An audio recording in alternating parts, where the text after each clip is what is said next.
চলে এলাম আর একটা ক্লাসে। তো আজকের যে ক্লাসটায় আমি তোমাদের পড়াবো সেটা হচ্ছে অন্ধদের শিখন পদ্ধতি।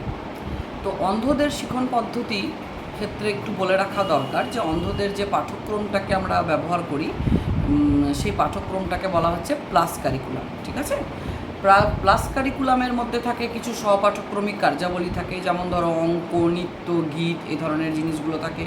এছাড়া ওদের ল্যাব বেস সাবজেক্টের উপরে ভীষণ ইন্টারেস্ট থাকে, কম্পিউটারের উপরে বলো বা ভৌত বিজ্ঞান, জীবন বিজ্ঞান, এই ধরনের উচ্চ পর্যায়ের কিছু ল্যাব বেস সাবজেক্ট আছে, সেই সাবজেক্টগুলো পড়তে ওরা খুব ভালোবাসে।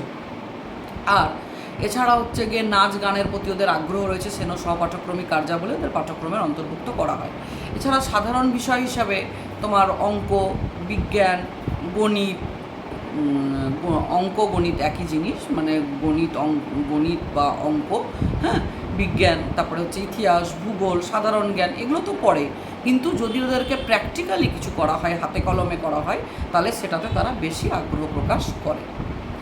তো আজকে প্রথম যে পদ্ধতিটা নিয়ে আমি আলোচনা করব সেটা হচ্ছে সম্পূর্ণ স্পর্শভিত্তিক পদ্ধতি, এবং এই পদ্ধতিটার নাম হচ্ছে ব্রেল পদ্ধতি। তোমরা অনেকে এটার নাম শুনেছো, ব্রেল পদ্ধতি। তো এটা আবিষ্কার করেছিলেন কে? 1829 সালে একজন ফরাসি দেশের একজন সঙ্গীতজ্ঞ ছিলেন, তিনি সঙ্গীত চর্চা করতেন এবং তিনি নিজেও অন্ধ ছিলেন। কাজে অন্ধদের পড়াশোনা করাটা যে কতটা কঠিন এটা তিনি উপলব্ধি করেছিলেন। আমরা যদি নিজে কোনো সমস্যার সম্মুখীন হই তাহলে বুঝতে পারি যে সেই সমস্যাটা কতটা কঠিন বা গুরুতর। লোকেরটা দেখে আমরা কিন্তু বুঝতে পারি না, যেহেতু তিনি নিজেও অন্ধ ছিলেন এবং অন্ধদের পড়ানো যে কতটা কঠিন হতে পারে সেটা তিনি উপলব্ধি করেছিলেন, এবং অন্ধদের পড়ানোর জন্যই তিনি একটা পদ্ধতি আবিষ্কার করেন, যে পদ্ধতিটা তার নাম অনুসারে ব্রেল পদ্ধতি নামে পরিচিত। সেই সঙ্গীতজ্ঞের পুরো নাম ছিল লুইস ব্রেল। লয়হস্যু হর্ষই দন্তেশ্ব বয়রফলা একার হর্ষই ল, ব্রেইল। ব্রেইল বলে, কেউ ব্রেল বলে, ঠিক আছে। তো এটা থেকে নাম হয়েছে ব্রেল পদ্ধতি। এই পদ্ধতিটা আবিষ্কার হয়েছিল 1829 সালে, যেটা আবিষ্কার করেছিলেন ফ্রান্সের একজন সঙ্গীতজ্ঞ, যিনি ছিলেন নিজে একজন অন্ধ, এবং তিনি যে পদ্ধতিটা আবিষ্কার করেছিলেন তার নাম দেওয়া হয়েছে তারই নাম অনুসারে ব্রেল পদ্ধতি। যখন প্রাথমিক পর্যায়ে ব্রেলটা ছিল তখন একটা শক্ত একটা চাবি বলা যেতে পারে বা একটা কলম বলা যেতে পারে, যেটাকে বলা হতো স্টাইলাস, ঠিক আছে। তো সেই স্টাইলাস দিয়ে পুরো একটা কাঠের বোর্ড, তার উপরে লিখতে হতো, উঁচু উঁচু লেখাগুলো হতো, এবং যেগুলো তারা স্পর্শ করে বুঝতে পারতো যে এতে কি লেখা আছে।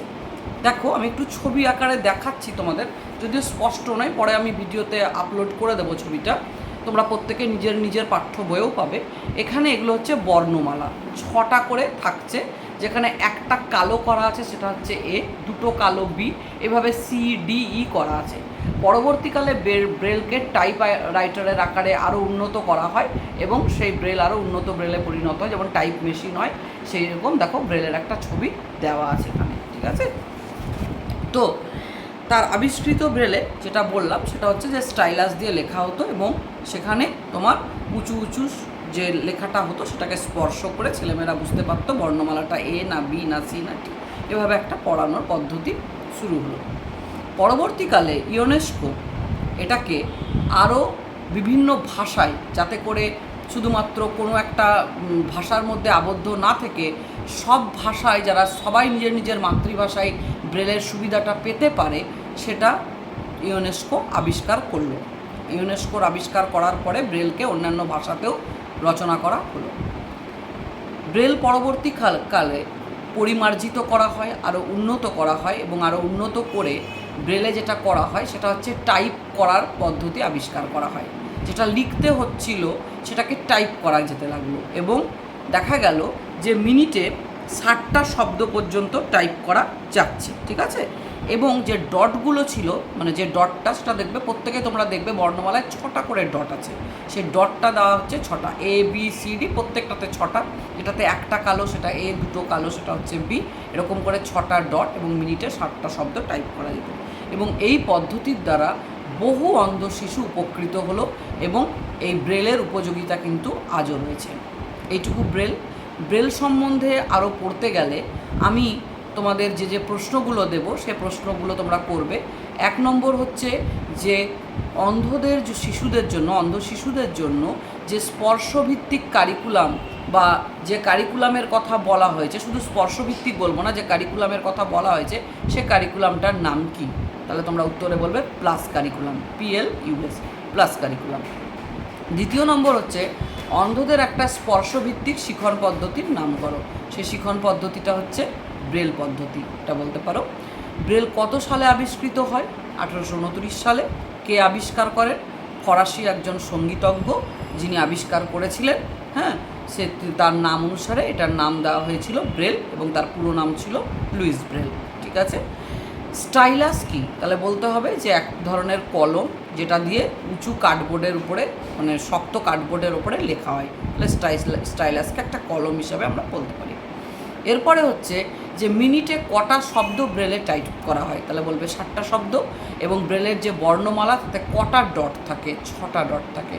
উত্তরগুলো পেয়ে গেলে তোমরা এই কটা উত্তর ব্রেল থেকে করবে। পরবর্তী ক্লাসে আমরা পরের আর একটা শিখন পদ্ধতি নিয়ে আলোচনা করব। ঠিক আছে। এর সঙ্গে আর একটা প্রশ্ন তোমাদেরকে আমি হোমওয়ার্ক হিসেবে দিয়ে রাখলাম, সেটা তোমরা নিজে খুঁজে বের করে উত্তরটা আমাকে জানাবে। ইউনেস্কোর পুরো অর্থ কী? অ্যাব্রিভিয়েশন ইউনেস্কো দিলাম, যেটা ইউনেস্কো ইউ ফর কি, এন ফর কি, ই ফর কি, এস ফর কি, সি ফর কি, ও ফর কি। তাহলে ইউনেস্কোর পুরো নামটা কি? এটা তোমরা আমাকে কিন্তু অবশ্যই উত্তর আকারে জানাবে। ঠিক আছে। আজকে এই পর্যন্ত। পরবর্তী ক্লাসে আরেকটা অনুষ্ঠান করবো।